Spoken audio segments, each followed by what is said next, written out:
დილამშვიდობისა.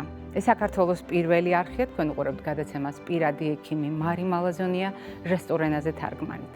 ჩვენ რასაკვირველი ადამიანზე ვსაუბრობთ, მით უფრო იმ განსაკუთრებულ კვირაში, რომელიც დღეს მიიწურება. ძალიან ხშირად, როდესაც ჩვენ ადამიანის სიცოცხლეზე ვსაუბრობთ, ადამიანის ფასეულობაზე ვსაუბრობთ, ადამიანის ღირებულებაზე ვსაუბრობთ, ჩვენ ვსაუბრობთ ადამიანის მიერ გაკეთებულ არჩევანზე, ცხოვრების წესის სასარგებლოდ და ცხოვრების ამა თუ იმ წესს აუცილებლად აქვს თავისი მდგენერები, მათ შორის ადამიანის ცხოვრების წესის ისეთი ფაქტორი, როგორიც გახლავთ კვება. კვება, რომელიც სასიცოცხლო მოთხოვნილებაა, კვება, რომელიც გარეშეც სიცოცხლე არ არსებობს და კვება არაუბრალოდ საკვებია და საჭმელი, სასმელი, არამედ ეს არის საზრდო ადამიანის ფიზიკური, მენტალური და სოციალური კეთილდღეობისთვის. სწორედ ამიტომ წითელ პარასკევს განსაკუთრებული დატვირთვა აქვს ჩვენ სათქმელს. მიუხედავად იმისა, რომ ყოველ პარასკევს ჩვენ კვებით შუქნიშანზე საგანგებოდ ვსაუბრობთ, კვებით რეკომენდაციებს გამოვყოფთ ყველა დანარჩენი საკითხისგან, დღევანდელი ჩვენი კვებით შუქნიშანი იქნება სრულიად გამორჩეული და ამას აქვს თავისი სარიტუალო დატვირთვა ყველა იმ ფაქტორის გათვალისწინებით, რომელიც დღევანდელ დღეს და ყველა შემდგომ დღეს უკავშირდება.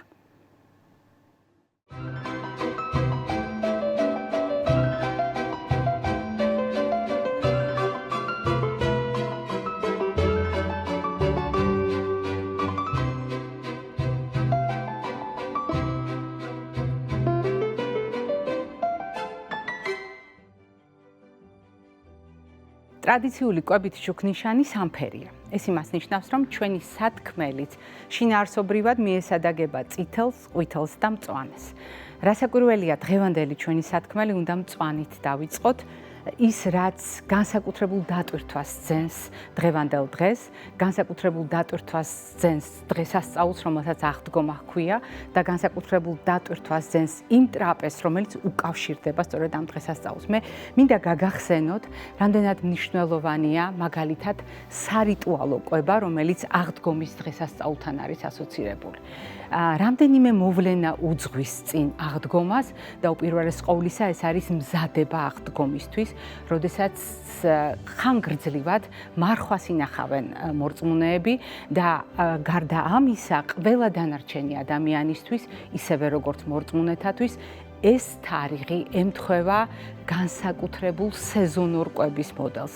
რა არის ამ შემთხვევაში გასათვალისწინებელი? გასათვალისწინებელია მომარხულეთა შემთხვევაში ხანგრძლივად ცხოველური საკვების გარეშე დაყოვნება და შემდეგ ხსნილი, რომელსაც აქვს უზარმაზარი დატვირთვა და თუ გნებავთ სამეცნიერო სიბრძნე ყოველგვარი ნუტრიციოლოგიის და ბიოქიმიის ცოდნის გარეშე, როდესაც კონკრეტული პროდუქტები ყველაზე კარგად ეხმარება ჩვენს ორგანიზმს ხანგრძლივი აღკვეთის შემდეგ უმტკივნეულად სამედიცინო პრობლემების გარეშე გადავიდეს გაფართოებულ კვებაზე. თუ რომელი პროდუქტებია, ამაზე მოგვიანებით გეტყვით. ხოლო რაც შეეხება სეზონურ თავისებურებას, მოგეხსენებათ, ზამთრის სეზონს აქვს ძალიან დამახასიათებელი კვებითი რაციონი, იმიტომ რომ ხილისა და ბოსტნეულის არჩევანი სრულიად განსხვავებულია და გაზაფხულის ფაზა, როდესაც ჩვენი ბუნებრივი არჩევანი იზრდება და ფართოვდება, დღესასწაულს როცა ემთხვევა, შემოდის ის განსაკუთრებული კომბინაცია, რომელიც ცალკეულ სარიტუალო კერძში იყრის თავს. მოდით ცოტა უფრო კონკრეტულად ვისაუბროთ და გავყვეთ ამ თავისებურებას. მაგალითად, როდესაც ჩვენ ვამბობთ ხსნილი პროდუქტებით, უპირველეს ყოვლისა, ჩვენ შევთანხმდით, რომ ხსნილი უნდა იყოს არა ხორცით და ხორცს პროდუქტებით, არამედ პირველი გათამამება კვებასთან ხანგრძლივი მარხვის შემდეგ უნდა იყოს რძის ნაწარმით და კიდევ უფრო მნიშვნელოვანია სარიტუალო დატვირთვით კვერცხის გამოყენება. რატომ კვერცხის? ჩვენ ამაზე არაერთხელ გვისაუბრია და მე შემიძლია თამამად გითხრათ, მაშინაც კი, როდესაც გარკვეულ ეტაპზე მეცნიერებამ გადაწყვიტა გაელანძღა კვერცხი როგორც საკვები პროდუქტი, მე მაშინაც კი ამის დასტური გახლავთ ჩვენი გადაცემის არქივი, ყოველთვის აღმატებით საუბრობდი ამ პროდუქტზე. თუნდაც იმიტომ, რომ ის არის უნიკალური ცილოვანი ნაკრები, მასში ყველა აუცილებელი ამინომჟავა შედის. როდესაც ჩვენ ვსაუბრობთ პროდუქტებზე, მაგალითად კომბინაციაში კვერცხთან და მის ღირსებებთან, ნუ გავითვალისწინოთ საკუთრივ კვერცხში ცილოვან კომპონენტთან ერთად ყვითრის ნაწილი, რომელშიც ცხადია არის ქოლინი, და ამ მხრივ რეკორდულად მაღალია მაჩვენებელი ამ პროდუქტში. გასათვალისწინებელია მზასახით დ-ვიტამინის, ა-ვიტამინის არსებობა, უამრავი მინერალის და ცხიმოვანი მჟავის არსებობა. მოკლედ, კვერცხის ღირსებაზე ჩვენ არაერთხელ გვისაუბრია, მაგრამ მნიშვნელოვანია გავითვალისწინოთ ერთი თავისებურება. რითი განსხვავდება ჩვეულებრივი მოხარშული კვერცხი წითლად შეღებილი კვერცხისგან. ტექნოლოგიურად ორივე შემთხვევაში მაგრად მოხარშულ კვერცხზე ვსაუბრობთ. თუ მაგალითად ჩვეულებრივი შეუფერავი კვერცხის შემთხვევაში შეიძლება ნაკლები დრო დავაყოვნოთ იმისათვის, რომ სასურველი ფერი მივიღოთ, აქ არა მარტო კვერცხის მოხარშვას, არამედ შეფერვის ტექნოლოგიასაც ვითვალისწინებთ, ამიტომ როგორც წესი საღდგომო კვერცხი არის ძალიან კარგად, მაგრად მოხარშული, რაც ძალიან ბევრი პრობლემისგან გვიცავს. გასათვალისწინებელია ერთი მნიშვნელოვანი საკითხი, როდესაც კვერცხზე ვსაუბრობთ. კვერცხის შემთხვევაში ჩვენ აუცილებლად უნდა გვახსოვდეს, რომ ის შედის ასევე იმ სარიტუალო პროდუქტებში, რომელიც ახლავს საღდგომო ტრაპეზს. ეს გახლავთ საღდგომო ნამცხვარი და ეს გახლავთ ეგრეთ წოდებული საღდგომო პასკა, რომელიც შეიძლება როგორც ნამცხრად აღიქვას ზოგიერთმა და შეიძლება მომზადდეს ხაჭოსგან. ჩვენ შევთანხმდით, რომ ამ შემთხვევაში ხაჭოც არის ზუსტად ის პროდუქტი, რომელიც ყველა ამინომჟავით ამარაგებს ჩვენს ორგანიზმს და ხსნილისთვის იქნებოდა საუკეთესო არჩევანი, ისევე როგორც კვერცხისა და საღდგომო ნამცხვრის კომბინაცია. რეალურად მე კვერცხის თემას კიდევ ერთი კუთხით უნდა შევეხო, ამჯერად უფრო წითელი ფერის შესაბამისად, ჩვენი შუქნიშნის წითელი ფერის შესაბამისად. მესმის, რომ ძალიან გვიადვილებს დიასახლისებს, მაგალითად, სწრაფად საღდგომო კვერცხის მომზადებას კონკრეტული ნარევების გამოყენება, მაგრამ უნდა გითხრათ, რომ მიუხედავად მყარი გარსისა, რომელიც აქვს კვერცხს, არ უნდა მოგვატყუოს ამ სიმყარემ და უნდა გავითვალისწინოთ, რომ უხილავი ფორებით არის დაფარული, რაც იმას ნიშნავს, რომ გარსი შემავალია. რაც იმას ნიშნავს, რომ ესა თუ ის ნივთიერება, რომელშიც მოვათავსებთ კვერცხს, სხვადასხვა ტემპით, მაგრამ აღმოჩნდება კვერცხის შიგნით. ამიტომ, როდესაც თქვენ გაურკვეველი წარმომავლობის საღებავს ყიდულობთ, როდესაც თქვენ ყიდულობთ მზანარევს, თუნდაც ენდობით გამყიდველს, რომელმაც შემოგთავაზათ ეს პროდუქტი, აუცილებლად დასვით საკუთარ თავს კითხვა. არის თუ არა იმის რისკი, რომ ეს პროდუქტი იყოს საზიანო? არის თუ არა იმის რისკი, რომ საღებავი არ იყოს კეთილსინდისიერად მომზადებული? ამიტომ ის მამაპაპური ტრადიცია, რომელიც დამკვიდრებულია, რომელიც გარკვეულ მისტიკურ დატვირთვას ატარებს ფესვებიდან წამოსული საღებავი როგორ იქცევა ჩვენთვის რჩეული პროდუქტის, სიცოცხლის სიმბოლოდ რჩეული და ქცეული პროდუქტის გარსად, ამას აქვს უზარმაზარი მნიშვნელობა. ჯეჯილი, რომელიც აუცილებლად ახლავს ამ დღესასწაულს და ჯეჯილი როგორც ხორბლის ნაზარდი, როგორც ასევე მისტიკური კომპონენტი, ხორბლიდან წამოსული ყველა ნივთიერება თავს იყრის ჯეჯილში. ეს არ არის უბრალოდ სიცოცხლის, სიხასხასის, გაზაფხულის სიმბოლო, ახალი სიცოცხლის დაბადების სიმბოლო.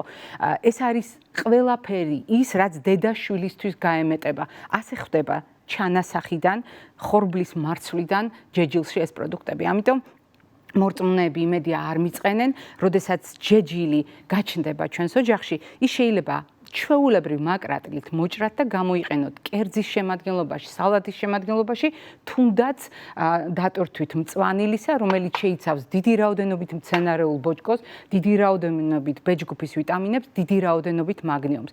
ძალიან მნიშვნელოვანია გავითვალისწინოთ ხორბლის შეკაზმის ტრადიცია, წანდილი, კორკოტი, სხვადასხვა სახელით არის ცნობილი, მაგრამ ამ პროდუქტების გაერთიანება ხორბლის ღირსებებთან ერთად თავს უყრის ისეთ თავისებურებებს, როგორიც არის მაგალითად ამ გამომშრალ ჩირებში, გამომშრალ ხილში, ანუ ჩირებში არსებულ მინერალებს, აგრეთვე სხვადასხვა ტიპის ცხიმს, განსაკუთრებით მცენარეულ ომეგა-3-ს, რომელიც არის ნიგვზის შემადგენლობაში, აღარაფერს ვამბობ, ქიშმიშის შემადგენლობაში არსებულ მინერალებსა და ისეთ ანტიოქსიდანტებს, რომელიც ჩვენი ორგანიზმისათვის განსაკუთრებით მნიშვნელოვანია გაზაფხულზე და ვისარგებლებ შემთხვევით და აუცილებლად გაგახსენებთ, როდესაც ტრადიციულად კერძები მზადდება გაზაფხულზე აღდგომასთან დაკავშირებით საქართველოში ოჯახების უმრავლესობა ჩაქაფული ახსენდება. მე არ მინდა ეს ფრაზა აღიქვას გამაღიზიანებლად საზოგადოების იმ ნაწილმა, ვისთვისაც არ არის ამ წუთებში ხელმისაწვდომი ჩაქაფულის მომზადება. მაგრამ აქ მთავარი ღირსება არის, რა თქმა უნდა, ახალგაზრდა ხორცის, ღვინის, ახალგაზრდა ტყემლის ან ალუჩის კომბინაცია ესტრაგონის, ანუ ტარხუნის შემადგენლობაში არსებულ ორგანულ მჟავეებთან ბევრი მწვანილის გამოყენებით, ნედლი ხახვის გამოყენებით, რომელშიც რეკორდული რაოდენობით არის C ვიტამინი და ხორცში არსებულ რკინას ძალიან ეხმარება შეწოვისთვის. მაგრამ ძალიან მნიშვნელოვანია ერთი საკითხი, რომელიც უკავშირდება მაგალითად ხორცის გარეშე, სიმსუყის გარეშე შეგვიძლია თუ არა ამ პროდუქტების ღირსება შევიგრძნოთ, რასაკვირველია შეგვიძლია შევიგრძნოთ და ეს უკავშირდება სწორედ ტარხუნის და იმ მწვანილების კომბინაციას, რომელიც სეზონურად არის ახალ შემოსული, ანუ ნიადაგიდან მაქსიმალურად აქვს წამოღებული სასარგებლო ნივთიერებები, მათ შორის მინერალები და წყალში ხსნადი ვიტამინები და რაც არანაკლებ მნიშვნელოვანია, ღვინოსთან მისი შეხამება გვაძლევს ორგანიზმის ანტიოქსიდანტების დატვირთვის წინაპირობას და გვაძლევს შესაძლებლობას სისხლის შედედებისგან დავიცვათ, რადგან ყველა ამ ჩამოთვლილ პროდუქტში არის საკმაოდ დიდი რაოდენობით კუმარინები, მით უფრო რომ კურკოვანი პროდუქტი, რომელიც პირველად გამოიყენება ამ კერძში, ჯერ არ არის გამყარებული კურგით, რაც იმას ნიშნავს, რომ ამიგდალინით არ მოგწამლავს და შესაბამისად ასეთი კომბინაცია არა უბრალოდ სარიტუალო, არამედ სასარგებლოა თავისი შემადგენლობით. რაც შეეხება კვერცხის შეღებას, კვერცხის უცაფრთხო გამოყენებას, ამაზე კიდევ ერთხელ ჩვენი ვიდეო რჩევა შეგახსენებთ. კვერცხის უსაფრთხო მოხმარება ბავშვებში. კვერცხი ბავშვების კვებაში რეკომენდებულია 7-8 თვის ასაკიდან. თავდაპირველად ყვითრი, ანუ კვერცხის გული გამოიყენეთ.